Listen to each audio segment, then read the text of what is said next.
members of the San Francisco 49ers kneel with teammates during the national anthem before playing the Washington Redskins at FedEx Field in October. Michael Zagaris, Getty Images. The NFL's players are 70% black, its fans are 83% white and 64% male, according to online sports site The Real GM. And when it comes to the controversy over the national anthem and players taking a knee, that statistic is playing a huge role. It leads to the idea, says Amira Rose Davis of Penn State University, that you are good as entertainment, but once you have a voice, I don't want to hear you. You need to shut up and play. Some players, though, clearly are not satisfied to just play and be paid. And so the league is trying to figure out how to keep its owners happy while making sure players have some outlet for their social concerns. They began that discussion last weekend, but it won't be easily resolved. Standing for the anthem NFL policy, but not a rule this week. At the end of 2 days of meetings with owners and players, NFL Commissioner Roger Goodell explained at a press conference that the league would be working with players on their interest in issues that affect their communities. Goodell said the league handbook would remain the same. It is policy that players stand for the anthem, but it's not a rule. We want our players to stand. We'll encourage our players to stand, Goodell said. He would not answer questions about what happens if individual owners choose to discipline their players if they take a knee. I'm not dealing in hypotheticals right now, he demurred. Owners anticipate more fan anger and more White House tweets. The controversy could be a watershed moment for the NFL and the sport. And the stakes are high. Sport has often been a site for not only the expression of tensions in society, but it's also been a laboratory of sorts, says Davis, an African-American assistant professor of history who studies gender, race and sports at Pennsylvania State University. This is an arena that is very visible, she adds. And if you can discipline a black body in this space, it sends a message to disciplining black bodies across the country. Taking a knee. You know the history of this. Then San Francisco 49er Colin Kaepernick took a knee last year while the national anthem was being played. Kaepernick's contract was not renewed, and no team has picked him up. This week, he filed a grievance against owners, saying they had colluded to blackball him.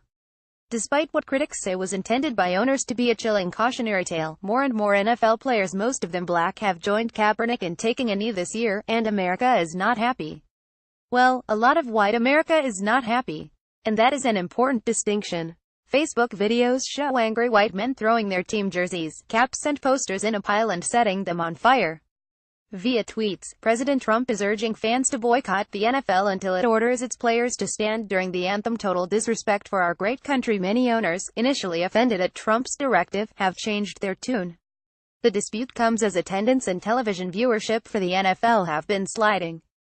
And while it's unclear what effect the protests might be having on this, it's pretty clear the league is worried. Dallas Cowboys owner Jerry Jones, who linked arms with his team 2 weeks ago and took a knee before the anthem, has now promised all his players that anyone protesting while the anthem is being played will be benched and fined. Maybe worse. All this doesn't surprise Colorado College historian Jamal Ratchford. He is African American and studies the nexus of sports, race and protest. Self-determination of black athletes has always been a challenge and infringed upon, Ratchford says. Think Muhammad Ali, who protested the Vietnam War by refusing to be inducted into the military. He was stripped of his title, fined and banned from boxing. Or Tommy Smith and John Carlos, gold and bronze track medalists respectively, who stood with upraised fists as the anthem was played during the Olympics in Mexico City in 1968. They were stripped of their medals, and upon their return home, Carlos was under FBI surveillance for years afterward. There were death threats, public shunning. Davis believes a lot of spectators aren't interested in athletes' political opinions. She adds that the kneeling protests as the anthem is played are being conflated with disrespect for the flag and the military. She believes the conflation is erroneous and purposeful, especially when it's used by prominent critics, like the president. Not about the flag or the troops. The bended knees aren't about the flag, Davis says. This is about police brutality. This is what we experience as black people in America. This is not about the flag or the troops. Davis notes that over and over, athletes have made that point. They've penned op-eds, done town hall debates and talked on news shows. What the anger is actually about, Davis believes, is what happens when black bodies don't conform to what white spectators and consumers want them to be or do or say. Jeffrey T. Sammons agrees. Sammons, an African-American professor of history at New York University, has looked at the role that race plays in boxing and baseball, among other sports. He believes football in particular has always had a militarized veneer. The playing of the anthem, the color guard that bears the flag on the field, the flyovers of fighter jets at some games, all contribute to that. And there is a level of conformity that's imposed upon our athletes, who are supposed to be sort of like weaponless warriors. Players, especially black players, who don't conform are often criticized for being spoiled, rich, undeserving brats. What is often lost in the noise, Salmon says, is the fact that these brats are earning their lofty salaries for a few short years, while the injuries accrued during that time have lasted many for the rest of their lives. All three historians note that the money the players make is infinitesimal compared with what owners reap from their labor. White fans see red over black protest. The implications of all this go far beyond football. Radford says the protests have been valuable as a tool to raise public awareness, but he is wondering about the long term. He believes a collective effort to address grassroots concerns in black communities might be more effective than the kneeling demonstrations.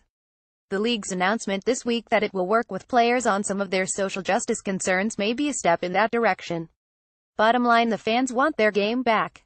The owners want full stadiums. The players want their right to peacefully protest police brutality and racial injustice. Given those widely disparate interests, it's going to take skillful negotiations to bring these parties together. This week's meeting between players, reps and NFL owners may be a start. Ultimately, the question may boil down to this: who decides when, and how? Players, especially black professional athletes, who are all too aware that some of their ancestors actually were owned by others, can exercise their right to self-expression.